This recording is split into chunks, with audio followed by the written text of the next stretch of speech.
এই অধিবেশনে আমরা শিখব কিভাবে কার্পেন্ট্রি ভাইস লিড স্ক্রু তৈরি করতে হয়। এই অধিবেশনের শেষে আপনি কার্পেন্টার ভাইস সম্পর্কে জানতে পারবেন, থ্রেডের বাট্রেস ফর্ম ব্যাখ্যা করতে পারবেন, স্ক্রু থ্রেডের বর্ণনা দিতে পারবেন, ড্রয়িং অনুযায়ী কম্পোনেন্ট ঘুরিয়ে দিতে পারবেন এবং কম্পোনেন্টে বাট্রেস থ্রেড তৈরি করতে পারবেন। ওয়ার্কপিস ধরে রাখার জন্য ভাইস ব্যবহার করা হয়। বিভিন্ন ধরনের ভাইস পাওয়া যায়। বেঞ্চ ওয়ার্কের জন্য ব্যবহৃত ভাইসকে বেঞ্চ ভাইস বা ইঞ্জিনিয়ারের ভাইস বলা হয়। একটি বেঞ্চ ভাইস ঢালাই লোহা বা ঢালাই ইস্পাত দিয়ে তৈরি এবং এটি ফাইলিং, করাত, থ্রেডিং এবং অন্যান্য হাতের ক্রিয়াকলাপের জন্য কাজ ধরে রাখতে ব্যবহার হয়। ছুতোরের ভাইস ছুতোরের কাজের জন্য একটি গুরুত্বপূর্ণ হাতিয়ার এবং এটি কোনো ক্ষতি না করে বাতা কাঠ ধরে রাখার জন্য ডিজাইন করা হয়েছে। করাত, ড্রিলিং বা ছুতোরের মতো কাজগুলি সম্পূর্ণ করার সময় কাঠকে প্রায়শই আঁটসাঁট করা দরকার পড়ে। বাজারে নানা ধরনের ভাইস পাওয়া যায়। নিম্নলিখিত যন্ত্রাংশগুলি একটি ভাইসের অংশ: ফিক্সড জ, মুভেবল জ, হার্ড জ, টাকু, হাতল, বক্স নাট এবং স্প্রিং একটি ফাইলের অংশ। বক্স নাট এবং স্প্রিং হল অভ্যন্তরীণ অংশ। একটি শেষ হওয়া কাজ ধরে রাখতে কাজের পৃষ্ঠকে ক্ষতি থেকে রক্ষা করতে নিয়মিত জয়ের উপরে অ্যালুমিনিয়ামের তৈরি নরম জ বা ভাইস ক্ল্যাম্প ব্যবহার করুন। ক্ল্যাম্পগুলি বেশিরভাগ আঠালো অপারেশনের জন্য জোড়ায় ব্যবহৃত হয়। এটি জয়েন্টগুলিকে একসাথে ধরে রাখার জন্য প্রয়োজনীয় চাপ সরবরাহ করে। ক্ল্যাম্প মূলত দু প্রকারের হয়: প্লেন আয়তক্ষেত্রাকার বার টাইপ এবং টি বার টাইপ। ক্ল্যাম্পগুলি সাধারণত হালকা ইস্পাত দিয়ে তৈরি এবং সেকশনে আয়তক্ষেত্রাকার হয়ে থাকে। অন্যান্য ধরনের ক্ল্যাম্পও পাওয়া যায়, যেমন rack clamp, screw clamp, light duty parallel clamp, adjustable bar clamp, G বা সি ক্ল্যাম্প এবং ডাবল বার ক্ল্যাম্প, যা কাঠের কাজগুলির বিভিন্ন আকার এবং আকৃতি ধরে রাখার জন্য দরকারি।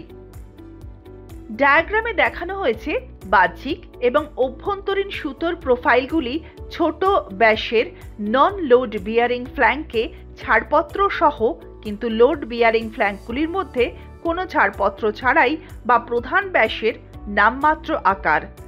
বাহ্যিক এবং অভ্যন্তরীণ থ্রেডগুলির জন্য প্রোফাইলটি ছোট ব্যাস এবং ফ্ল্যাঙ্কে স্ট্যান্ডার্ড নাট সিস্টেম ছাড়পত্র সহ, কিন্তু প্রধান ব্যাসের কোনো ছাড়পত্র ছাড়াই এই চটিতে নির্দেশিত হয়েছে।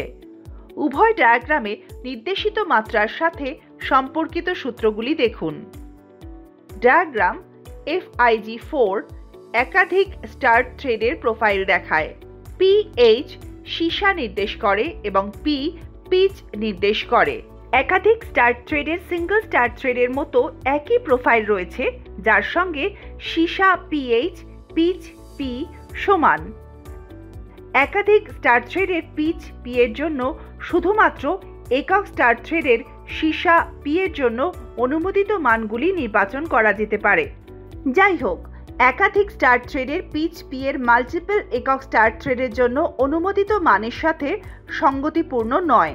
থ্রেড হল ইউনিফর্ম ক্রস সেকশনের একটি সেতু, যা বাহ্যিকভাবে বা অভ্যন্তরীণভাবে সিলিন্ডার বা শঙ্কুর চারপাশে হেলিক্সের পথ অনুসরণ করে। হেলিক্স হল এক ধরনের বক্ররেখা যা একটি বিন্দু দ্বারা উৎপন্ন হয়, যা সিলিন্ডার বা শঙ্কুর চারপাশে অভিন্ন গতিতে চলে এবং একই সময়ে অ্যাক্সিসের সমান্তরালে অভিন্ন গতিতে চলে। থ্রেডগুলি বেঁধে রাখার উদ্দেশ্যে ব্যবহার করা হয়, যেমন বোল্ট এবং নাট। গতির সংক্রমণ, যেমন সীসা স্ক্রু সহ অর্ধেক নাট, নির্ভুল পরিমাপ যন্ত্র যেমন মাইক্রোমিটার স্পিন্ডল, লোড তোলার উদ্দেশ্যে যেমন রেডিয়াল ড্রিলিং মেশিনের স্ক্রু জ্যাক এবং এলিভেটিং আর্ম। থ্রেডের উপাদান মানে অংশ এবং অন্যান্য পদের পদ্ধতিগতভাবে নামকরণ। একটি থ্রেডের অংশগুলি হল প্রধান ব্যাস, ছোট ব্যাস, পিচ ব্যাস, থ্রেডের পিচ, ক্রেস্ট, রুট, থ্রেডের ফ্ল্যাঙ্ক, থ্রেড অ্যাঙ্গেল, থ্রেডের গভীরতা, সীসা কোণ বা হেলিক্স কোণ, সীসা, হাত, ক্লিয়ারেন্স এবং প্রধান ব্যাস। মূল বা নিচের অংশ হলো নিচের পৃষ্ঠ, যা দুটি সংলগ্ন ফ্ল্যাঙ্কের সাথে সুতোর সাহায্যে মিলিত হয়। ফ্ল্যাঙ্ক বা প্রান্ত হলো একটি থ্রেড পৃষ্ঠের দিক যা ক্রেস্ট এবং মূলকে সংযুক্ত করে। ক্রেস্ট বা টপ হলো উপরের সারফেস যা দুপাশ বা ফ্ল্যাঙ্ককে যুক্ত করে। পি মিলিমিটার বা থ্রেড প্রতি ইঞ্চিতে পিচ নির্দেশ করে। বিটা প্রোফাইল কোণ বোঝায়। পিএইচআই থ্রেডের হেলিক্স কোণকে বোঝায়। ডি বাই ডি প্রধান ব্যাস, বাহ্যিক বাই অভ্যন্তরীণ। D1 by D1 is equal two ক্ষুদ্র ব্যাস, বাহ্যিক বাই অভ্যন্তরীণ। D2 by D2 is equal to pitch ব্যাস, বাহ্যিক বাই অভ্যন্তরীণ। পিচ ব্যাস হলো স্ক্রু থ্রেডের কার্যকর ব্যাস, প্রধান এবং ছোট ব্যাসের মধ্যে প্রায় অর্ধেক পথ। হেলিক্স কোণ হলো স্ক্রু থ্রেডের জ্যামিতিক আকৃতি। এটি থ্রেডের পিচ ব্যাসের উপর ভিত্তি করে থাকে, আর পিচ অর্থাৎ থ্রেড প্রোফাইলের একটি বিন্দু থেকে পরেরটি সংশ্লিষ্ট বিন্দুর দূরত্ব। গণনার সূত্রটি এখানে দেখানো হয়েছে। উপাদানের থেকে জখম না হয়ে এই পরিমাপকে একটি ত্রিভুজের সাহায্যে প্রতিনিধিত্ব করানো যেতে পারে। যেমন দেখানো হয়েছে, বিভিন্ন ব্যাসের একই পিচ আলাদা আলাদা হেলিক্স কোণ দেয়। আসুন দেখি কিভাবে ড্রয়িং অনুযায়ী কম্পোনেন্ট ঘুরিয়ে কম্পোনেন্টে বাট্রেস থ্রেড তৈরি করা যায়। এটি করার জন্য আপনার প্রয়োজন কাঁচামাল, কাটার সরঞ্জাম, 4 জ চাক, বাট্রেস থ্রেড, মেজারমেন্ট টুল, আন্ডারকাট টুল, থ্রেডিং টুল এবং ড্রিল চক এবং ড্রিল বিট। কাজের ক্রম নিম্নরূপ। কাঁচামালের আকার পরীক্ষা করুন। কাজটি একটি 4 জ চাকের মধ্যে রাখুন এবং এটি স্ক্রু দিয়ে আটকে দিন। এক প্রান্তের দিকে মুখ করুন এবং কাজটির কেন্দ্রে ড্রিল করুন। কাজটি উল্টো করুন এবং 280 মিলিমিটার দৈর্ঘ্যের অপর প্রান্তের দিকে মুখ করুন এবং এর কেন্দ্রে ড্রিল করুন। মাঝখানে কাজটি ধরে রাখুন। হেলিক্স কোণ 30 মিলিমিটার সর্বোচ্চ সম্ভাব্য দৈর্ঘ্যে ঘুরিয়ে দিন। শেষটি 2x45 ডিগ্রি পরিষ্কার করে কেটে দিন। কাজটি উল্টো করুন এবং 255 মিলিমিটার দৈর্ঘ্যের জন্য হেলিক্স কোণ 25 মিলিমিটার ধাপ ঘুরিয়ে দিন।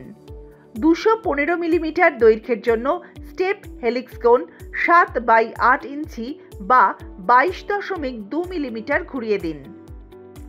15 মিলিমিটার দৈর্ঘ্যের জন্য হেলিক্স কোণ 18 মিমি ধাপ ঘুরিয়ে দিন। 5 মিমি প্রস্থের আন্ডারকাট টুল সেট করুন এবং ড্রয়িংয়ে দেওয়া গভীরতা অনুযায়ী আন্ডারকাটিং করুন। সঠিক অবস্থানে 45 ডিগ্রি এবং 90 ডিগ্রি থ্রেডিং টুল সেট করুন। মেশিনটিকে 9 টিপিআই থ্রেড কাটতে সেট করুন। 9 টিপিআই বাট্রেস থ্রেড কাটুন। ত্রুটিগুলো ঠিক করুন এবং মাত্রা পরীক্ষা করুন। আমরা make the carpentry vice lead screw এই অধিবেশনের শেষে পৌঁছেছি।